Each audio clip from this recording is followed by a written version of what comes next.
नमस्कार दोस्तों, प्रथम एकेडमी के यूट्यूब चैनल में आपका स्वागत है। तो वीडियो को स्टार्ट करने से पहले एक छोटा सा एडवर्टाइजमेंट। हमारा जो प्रथम एकेडमी का एप्लीकेशन है वो गूगल प्ले स्टोर पर अवेलेबल है, तो आप कृपया जाके उसे डाउनलोड कर लें।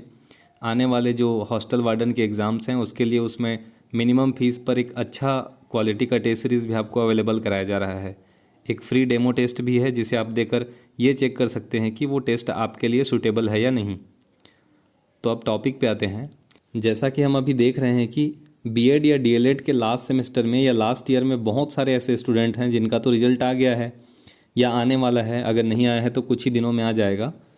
लेकिन व्यापम के द्वारा परीक्षा फल जारी करने से पहले यदि उनका ओरिजिनल मार्कशीट नहीं आता है तो क्या वे पात्र होंगे या अपात्र, ये एक जो समस्या है वो बहुत सारे स्टूडेंट्स का है। कमेंट के थ्रू भी बहुत सारे स्टूडेंट ने हमसे ये सवाल पूछा है, इसीलिए ये वीडियो बनाना ज़रूरी हो गया था। तो आइए आज इसी के बारे में डिस्कस करते हैं। इसके सॉल्यूशन पर पहुंचने से पहले यदि आपने हमारे चैनल को सब्सक्राइब नहीं किया है तो प्लीज़ सब्सक्राइब कर लें। तो इसके सॉल्यूशन पे पहुंचने से पहले हम कुछ इंपॉर्टेंट पॉइंट्स को देख लेते हैं जो व्यापम के द्वारा जारी नोटिफिकेशन में दिया गया है। तो ये जो न्यूनतम शैक्षणिक अर्हता को लेकर बात कही गई है, इसमें बताया गया है कि अगर आप ग्रेड 2 के लिए तैयारी कर रहे हैं तो आपका स्नातक में 45 नंबर होने चाहिए, आपका बीएड या डीएलएड कंप्लीट होना चाहिए और साथ ही सीटेट या सीजीटेट का पेपर 2 क्लियर होना चाहिए। ऐसे ही अगर आप ग्रेड 3 की तैयारी कर रहे हैं तो आपका 12th कंप्लीट होना चाहिए, आपका डीएलएड होना चाहिए और सीटेट या सीजीटेट का पेपर 1 क्लियर होना चाहिए। अगर आप लेक्चरर की तैयारी कर रहे हैं तो आपका पोस्ट ग्रेजुएशन कंप्लीट होना चाहिए, बीएड होना चाहिए और आपको सीटेट की ज़रूरत नहीं है। अगर दूसरे पॉइंट को देखें तो इसमें शैक्षणिक अर्हता और अन्य प्रमाण पत्र के बारे में बताया गया है, जिसमें लिखा है कि अभ्यर्थी को आवश्यक न्यूनतम शैक्षणिक अर्हता एवं अन्य प्रमाण पत्र व्यापम द्वारा परीक्षा फल जारी होने की तिथि अथवा उसके पूर्व प्राप्त करना अनिवार्य है। व्यापम द्वारा परीक्षा फल जारी होने की तिथि के पश्चात प्राप्त अर्हता प्रमाण पत्र मान्य नहीं होंगे। तो यहाँ पर सवाल उठता है कि क्या व्यापम केवल अर्हता को मान्य देगा या अर्हता प्रमाण पत्र को।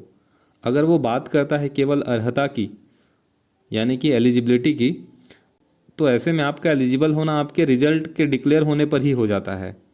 लेकिन अगर वो प्रमाण पत्र की बात करता है, प्रॉपर डॉक्यूमेंटेशन की बात करता है, तो अगर आपका रिजल्ट आ गया है लेकिन आपके पास डॉक्यूमेंट नहीं है, ओरिजिनल डॉक्यूमेंट नहीं आया है अभी तक, तो ऐसे में आप अपात्र घोषित हो सकते हैं।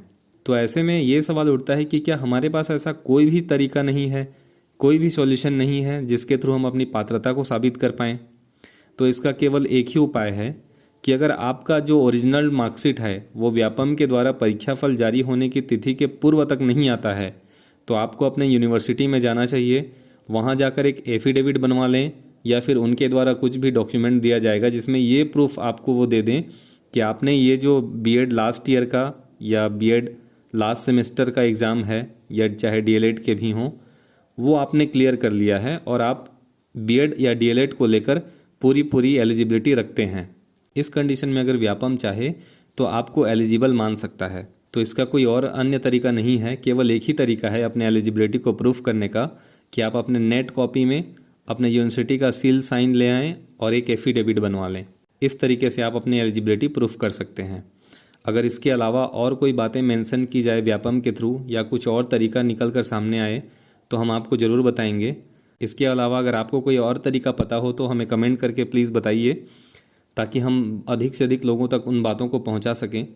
अगर वीडियो अच्छी लगी हो तो अपने दोस्तों के साथ शेयर करें, वीडियो को लाइक करें, हमारे यूट्यूब चैनल को सब्सक्राइब करें। जुड़े रहिए प्रथम एकेडमी के यूट्यूब चैनल के साथ। वीडियो को एंड तक देखने के लिए थैंक यू। मिलते हैं नेक्स्ट वीडियो में।